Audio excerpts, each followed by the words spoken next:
Ассалаумағалейкум, құрметті жамағат, бағыттарыңызды осындай. Өмір деген солай ғой, бұл пенде болғаннан кейін, мына өмірде күнде жекжат жұрат болсақ та, туыс болсақ та, дос жаран болсақ та, күнде әйтпесе бір айына бір рет кездесу деген қазір ғайып болып кетті. Бірақ осындай әйтеуір ата бабамыздың салтымен осындай Құран хатымдарда, өлім жетімдерде, той томалақта басымыз қосылып жатыр. Көріп қаламыз. Сондықтан мен сіздермен осындағы бүгін мынандай жақсы дастарханның басында кездескеніме өте қуаныштымын. Енді бағана бәрі айтып жатыр ғой, қазақта бұрыннан сөз бар, жаңағы өлі риза болмай, тірі баймайды деп. Бұл өмірде біреуге Алла тағала ұзақ ғұмыр берсе, біреулер жастайда қыршын болып кетіп жатады. Оны көзіміз көріп жатыр, әсіресе мынандай асар заманда. Сондықтан Жеңіс аға, мен енді балғызымын ғой. Жеңіс ағаны жезде болғанмен жезде деп көргеніміз жоқ. Өз басым мені бір ақылшысындай көретін. Қалаға келсе де басқа жағдайда деген сияқты осы күліп жүріп,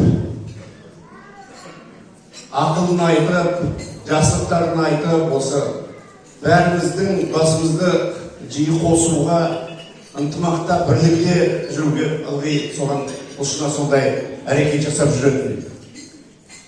Енді біздің үйдегі өздеріңіз білесіздер, ең үлкен әпкем, мысалы әтемнеке Жеңіс ағамен қосылып, екеуі 10 жыл бірге оқып, одан мектепті бітіре салып, университетке түскен кезден бастап тәтем сол Ақтам ауылына мұғалім болып барды.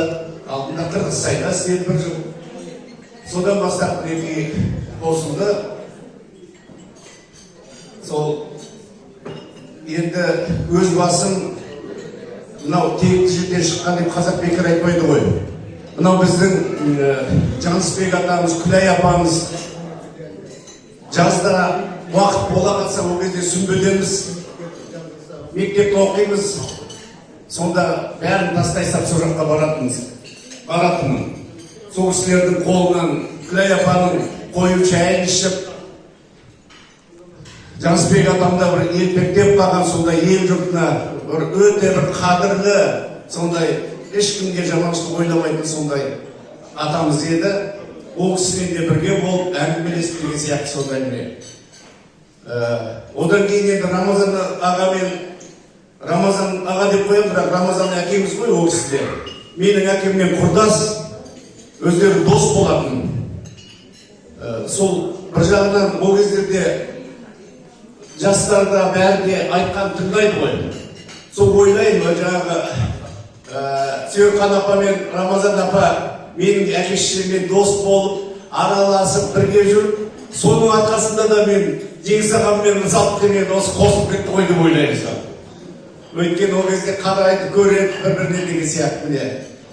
Өздеріңіз білесіздер, ол кісілер де өте мықты. Қанша жыл, қанша ауданымыздың қалай жерде мектептің директоры болды.